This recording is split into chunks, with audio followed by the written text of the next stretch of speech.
ಇದ್ರ ಮಧ್ಯದಲ್ಲಿ ಈ 2 ವರ್ಷಗಳಲ್ಲಿ ಮೈಸೂರು ಅರ್ಬನ್ ಡೆವಲಪ್ಮೆಂಟ್ ಅಥಾರಿಟಿಗೆ ಸೇರಿದಂತಹ 14 ಸೈಟ್ಗಳನ್ನ ಪತ್ನಿ ಹೆಸರಿನಲ್ಲಿ ಲಪಟಾಯಿಸಿದ್ದೀನಿ ಅನ್ನೋದನ್ನ ಸಾರ್ವಜನಿಕ ವೇದಿಕೆಯಲ್ಲಿ ಸಾಧನಾ ಸಮಾವೇಶದಲ್ಲಿ ಹೇಳಿಕೊಟ್ಟಿದ್ರ. ಎಲ್ಲ ನಿಯಮಗಳನ್ನು ಕೂಡ ಗಾಳಿಗೆ ತೂರಿಬಿಟ್ಟು ಅಕ್ರಮವಾಗಿ ಸೈಟ್ ತಗೊಂಡಿದ್ದೀನಿ ಅಂತ ಸಿದ್ದರಾಮಯ್ಯನವರು ಹೇಳ್ತಾರ? ಅಥವಾ ಬ್ರ್ಯಾಂಡ್ ಬೆಂಗಳೂರು ಮಾಡ್ತೀನಿ ಅಂತ ಹೇಳಿ DK ಶಿವಕುಮಾರ್ ಅವರು ಹೇಳ್ತಿದ್ರಲ್ಲ, ಇವತ್ತು ಬೆಂಗಳೂರಲ್ಲಿ ಇವತ್ತು ಯಾವ ಸ್ಥಿತಿ ಆಗೋಗಿದೆ ಅಂತ ಹೇಳಿದ್ರೆ, ಮೊನ್ನೆಯಿಂದ ವಿಪರೀತ ಮಳೆ ಬಂದು ಇವತ್ತು ರಸ್ತೆಗಳಲ್ಲೆಲ್ಲೂ ಕೂಡ ದೋಣಿನಲ್ಲಿ ಓಡಾಡಬೇಕು ಇವತ್ತು ಅಂತ ಸ್ಥಿತಿ ಬಂದು ಹೋಗಿದೆ. ಬ್ರ್ಯಾಂಡ್ ಬೆಂಗಳೂರು ಹೋಗಿ ಇವತ್ತು ಬೀಚ್ ಬೆಂಗಳೂರು ಆಗೋಗಿದೆ. ಇದನ್ನ DK ಶಿವಕುಮಾರ್ ಅವರು ಹೇಳ್ಕೊಳ್ತಾರೆ.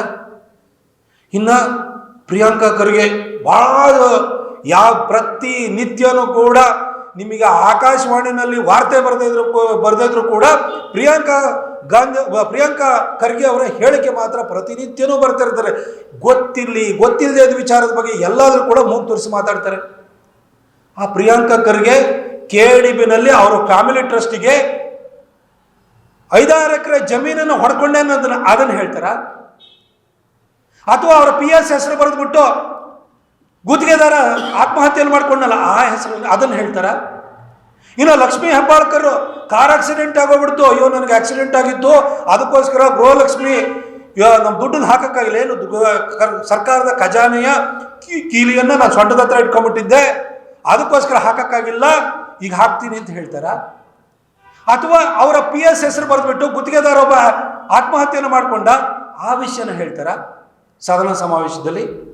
ಅಥವಾ ನಮ್ಮ ಕನ್ಸ್ಟ್ರಕ್ಷನ್ ಕ್ಷೇತ್ರದಲ್ಲಿ ಕಾರ್ಮಿಕ ಇಲಾಖೆಯಿಂದ ಕಟ್ಟಡ ಕಾರ್ಮಿಕರಾಗಿ ಕೆಲಸವನ್ನು ಮಾಡ್ತಿರುವಂಥ ಮಹಿಳೆಯರಲ್ಲಿ ಅನೀಮಿಯಾ ಕಂಡು ಬಂದಿದ್ದರಿಂದಾಗಿ ಅವರಿಗೆ ಹೆಲ್ತ್ ಕಿಟ್ಗಳನ್ನು ಕೊಡಬೇಕು. ಅದು 600 ರೂಪಾಯಿ ಕಿಟ್ಟನ್ನು 2600 ರೂಪಾಯಿನಲ್ಲಿ ಖರೀದಿ ಮಾಡಿಬಿಟ್ಟು ಅದರಲ್ಲಿ 75 ಕೋಟಿ ರೂಪಾಯಿ ಗೋಲ್ಮಾಲ್ ಮಾಡಿದ್ದೀನಿ ಅಂತ ಹೇಳ್ಬಿಟ್ಟು ಸಂತೋಷ್ ಲಾಡ್ ಹೇಳ್ಕೊಳ್ತಾರೆ ಸಾಧಾರಣ ಸಮಾವೇಶದಲ್ಲಿ.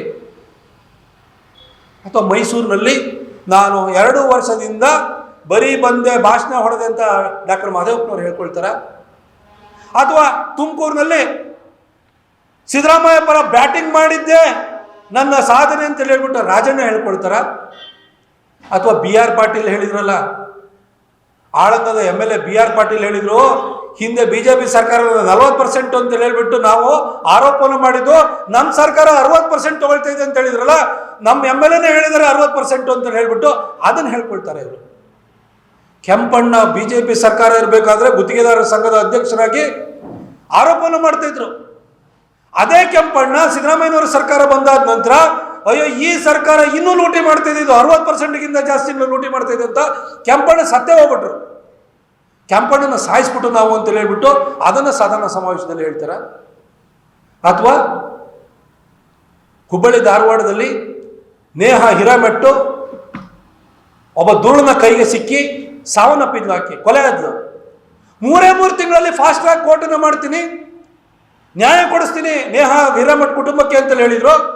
1 ವರ್ಷ ಆಯಿತು, 18ನೇ ತಾರೀಕಿಗೆ ನೆನ್ನೆಗೆ 1 ವರ್ಷ ಆಯಿತು. 1 ವರ್ಷ ಆದ್ರೂ ಕೂಡ ಆ ಕೇಸನ್ನೇ ಮುಳುಗೋಯ್ತಲ್ಲ, ಇದನ್ನು ಹೇಳ್ಕೊಳ್ತಾರ ಸಾಧನಾ ಸಮಾವೇಶ ಅಂತ? ಅಥವಾ ನಮ್ಮ ಕೊಡಗಿನಲ್ಲಿ 2 ಶಾಸಕರಿದಾರಲ್ಲ, ನಾನು ಎಸ್ಕಾಟ್ ವೆಹಿಕಲಲ್ಲಿ ಓಡಾಡ್ತೀನಿ ಅನ್ನೋದನ್ನೇ ಸಾಧನೆಯಾಗಿ ಹೇಳ್ಕೊಳ್ತಾರ?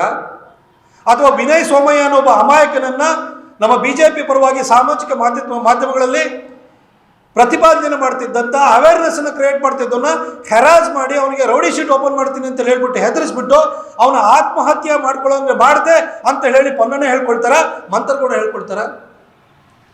ಅಥವಾ ಈ ಒಂದು ಆತ್ಮಹತ್ಯೆಗೆ ಚಿತಾವಣೆ ಕೊಟ್ಟಿರುವಂತಹ ತೆನ್ನೀರ ಮೈನನ್ನ ನಾನು ನ್ಯಾಯಾಂಗ ವ್ಯವಸ್ಥೆಯನ್ನೇ ಬೇಕಾದ್ರೆ ಬುಡಮೇಲ್ ಮಾಡಿಬಿಡ್ತೀನಿ, ನಾನು ಅವನ್ನ ಪ್ರೊಟೆಕ್ಟ್ ಮಾಡಿ ಇಟ್ಕೊಂಡಿದ್ದೀನಿ, ಅವನ ಪೊಲೀಸರು ಕ್ಯಾಪ್ಚರ್ ಮಾಡ್ದಂಗೆ ಪೊಲೀಸರು ಅವನ್ನ ಅರೆಸ್ಟ್ ಮಾಡಿದವ್ರಿಗೆ ಅವನ್ನ ಕದ್ದಿಟ್ಟಿದ್ದೀನಿ ಅಂತ ಹೇಳ್ಬಿಟ್ಟು ಪೊನ್ನನೆ ಹೇಳ್ಕೊಳ್ತಾರ?